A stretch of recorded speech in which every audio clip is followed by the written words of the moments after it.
बच्चों आज का टॉपिक है परावर्तन के नियम। परावर्तन के नियम। परावर्तन के नियम को पढ़ने से पहले हम पढ़ेंगे प्रकाश का परावर्तन। प्रकाश का परावर्तन क्या होता है? बच्चों प्रकाश का परावर्तन जब कोई प्रकाश की किरण किसी वस्तु पर टकराकर लौटती है, जब कोई प्रकाश की किरण किसी वस्तु से टकराकर लौटती है, इसी घटना को हम प्रकाश का परावर्तन कहते हैं। बच्चों हम इसे उदाहरण के रूप में समझते हैं। यह एक दर्पण है जिस पर सूर्य के प्रकाश आकर लौटेगी। जब यह कोई दर्पण है, इस पर हम सूर्य के प्रकाश को आपतित कराते हैं और यह प्रकाश की किरण जब लौटती है, इसी घटना को हम प्रकाश का परावर्तन कहते हैं। दर्पण से या किसी वस्तु, जब कोई प्रकाश की किरण किसी वस्तु से टकराकर लौटती है, इसी घटना को हम प्रकाश का परावर्तन कहते हैं।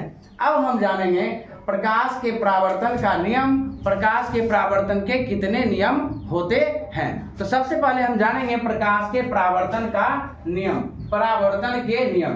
प्रकाश की किरण किसी सतह पर पड़कर जिन नियमों का पालन करते हुए उस सतह से परावर्तित होती है, उन नियमों को हम परावर्तन का नियम कहते हैं। बच्चों प्रकाश की किरण किसी सतह पर पड़कर जिन नियमों का पालन करते हुए परावर्तित होती है, उन नियमों को हम प्रकाश का परावर्तन का नियम कहते हैं।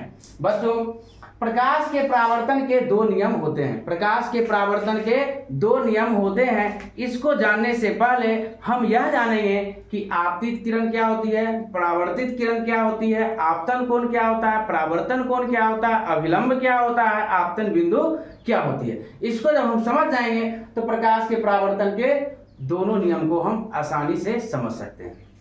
बच्चों यह एक समतल दर्पण है। यह एक समतल दर्पण है जिस पर AB एक प्रकाश है जो B बिंदु पर आपतित होती है तथा आपतित होने के बाद यह परावर्तित हो जाती है।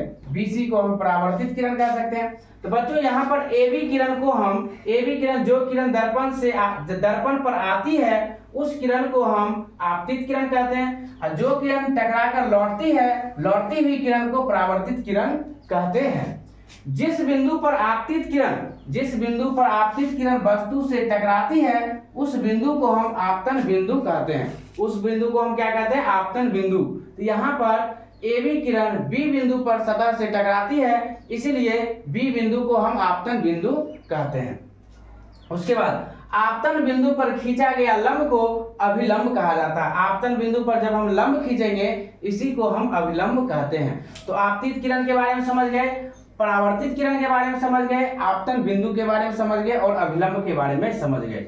अब हम जानेंगे कि आपतन कोण क्या होता है और परावर्तन कोण क्या होता है। बच्चों आपतित किरण और अभिलंब के बीच बने कोण को आपतन कोण कहा जाता है। परावर्तित किरण और अभिलंब के बीच बने कोण को परावर्तन कोण कहा जाता है। आपतन कोण को I से और परावर्तन कोण को R से सूचित किया जाता है। अब हम पढ़ेंगे परावर्तन के दो नियम होते हैं। परावर्तन के कितने नियम होते हैं? दो नियम होते हैं। पहला आपतित किरण, परावर्तित किरण तथा आपतन बिंदु पर खींचा गया अभिलंब तीनों एक ही समतल में होता है। बच्चों हम किरण आरेख में देख सकते हैं कि यह आपतित किरण है और यह परावर्तित किरण है और यह अभिलंब है। तीनों एक ही समतल में होता है। तीनों एक ही समतल में होता है। अब हम दूसरा नियम जानेंगे। आपतन कोण परावर्तन कोण के बराबर होता है। आपतन कोण परावर्तन कोण के बराबर होता है। आपतन कोण हम जान चुके हैं, आपतित किरण और अभिलंब के बीच बने कोण को आपतन कोण कहते हैं और परावर्तित किरण और अभिलंब के बीच बने कोण को परावर्तन कोण कहते हैं। तो बच्चों जब भी प्रकाश के परावर्तन का दूसरा नियम है, आपतन कोण परावर्तन कोण के हमेशा बराबर होता है। तो इसे ही प्रकाश के परावर्तन का दूसरा नियम कहते हैं। आपतन कोण परावर्तन कोण के बराबर होता है, अर्थात I बराबर R। कोण I बराबर कोण R। मिलते हैं फिर नेक्स्ट वीडियो में।